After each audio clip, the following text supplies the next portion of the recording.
Welcome to a very special explainer. Today, we're not just talking theory. We're running a real interactive workshop right here, right now. If you've tuned in, you're probably someone who wants to understand the absolute core of awareness. And we're not going to rely on vague metaphors to do that. Nope. We are going to logically dismantle reality and your own awareness through direct, focused experience. We're actively testing these ancient concepts in real time together. So get comfortable, really focus in, and get ready to peel back the layers of your very own perception. Here is exactly what we're going to cover. We'll start with the foundational philosophy of the seer and the seen. Then we'll move through 3 active steps: the physical eyes, the observing mind, and tracking down the final observer. After that, we'll hit the ultimate ego trap you've got to watch out for. And finally, how to practice this daily. Okay, let's dive into this.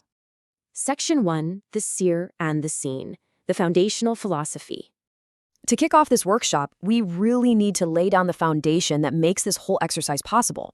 Our source material today is a profound ancient text in Advaita Vedanta called Drig Drishya Viveka. That literally translates to the discrimination, or the core distinction, between the seer and the seen. Now, I want to be super clear right out of the gate here. This isn't some relaxing visualization. Actually, scratch that, it's not a passive meditation where you just zone out at all. This is a highly logical, step-by-step dismantling of how you perceive reality. It demands your absolute 100% attention. Think of this as our roadmap.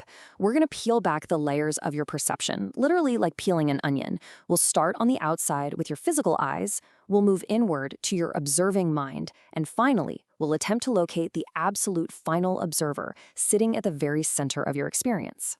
Step 1, the physical eyes, the most basic layer of perception. All right, let's start the active part of our workshop. I want you to literally do this exercise with me right now. Look at your screen. Through your open eyes, you see objects, right?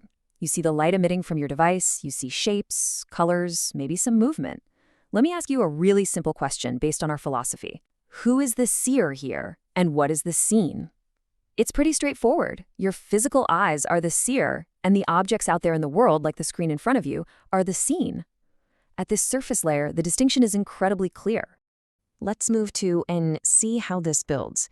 Step 2, the observing mind. Going one layer deeper. Now notice something totally fascinating. Your mind knows things about your physical eyes that the eyes absolutely cannot know about themselves. Think about it for a second. Your mind knows when your eyes are getting tired. It knows when your vision gets a little blurry. It knows if you're squinting at the screen right now, or if your eyes are feeling dry, watering, open, or closed. Your physical eyes, they can't report on themselves. They literally just take in light. It's your mind that is actively reporting on the condition of your eyes. Which means the previous seer, your eyes, has suddenly just become the seen. And your mind has stepped up to become the true seer at this new, deeper layer. Crazy, right? Step 3, the final observer, hitting the actual edge. This is the absolute most crucial step of our entire workshop. Let's look at what your mind is doing right this exact second. It is highly active. It's actively following this argument. It's comparing what I'm saying to stuff you already know. You might be doubting this process, maybe accepting it, resisting it, or forming new opinions. In the philosophy, these modifications and mental movements are called vrittis. And right now, as you're processing my words, you are aware of those movements. You know exactly when your mind wanders. You know when a thought suddenly pops up out of nowhere. You feel when confusion sets in or when a sudden aha moment hits you. Something inside you is actively watching the mind do all of that. Let's pause and really look at this question. If the mind is being observed, then what is doing the observing? I want you to actually attempt this mental exercise right now. Take a second, try to look at whatever it is that is looking at your mind. So, the crucial point is, the mind cannot possibly be observing itself. Just think of the sheer logic here. A measuring instrument can't measure itself while it's busy measuring something else, right? It's like a physical scale. It can't weigh itself while it's weighing an apple. The observer of the mind, therefore, logically cannot be the mind itself. And this brilliantly illustrates the core pattern of this ancient exercise. Every single time you peel back a layer, the seer becomes the seen. The mind, with all of its deep thoughts, its doubts, its brilliant realizations, even its deepest spiritual experiences, has now become just another object. It's being seen by something else. The final observer is the true seer. And your mind? Well, your mind is merely the seen. If you keep following this logic and stripping back the layers, constantly asking, okay, what is seeing this, eventually you hit a solid brick wall. You haven't gone too far, you've just reached the actual literal edge. This final observer cannot be made into an object, it cannot be seen. Why? Because seeing always requires a subject and an object, and this final awareness is only ever the subject.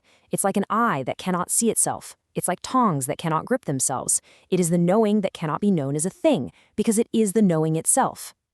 Section 5.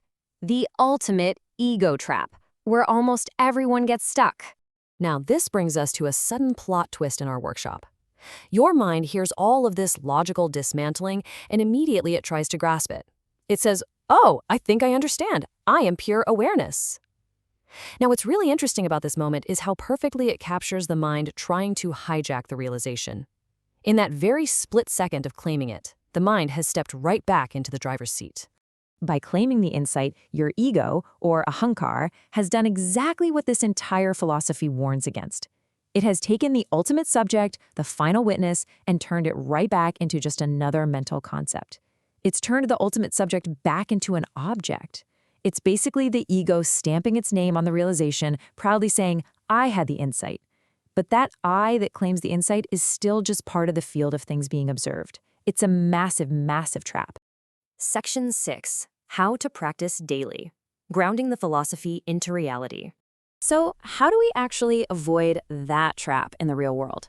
Drig Drishya Viveka doesn't ask you to just sit around and meditate until you reach some mystical state, and it definitely doesn't ask you to rigidly hold on to a concept. It just asks you to do one highly practical thing in your daily life, using everyday triggers.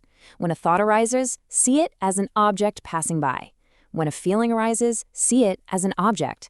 When a profound spiritual realization hits you, recognize it as just another object. Even when the thought, I am becoming aware arises, catch it and see it as an object. You're simply repeatedly just noticing these things as they happen.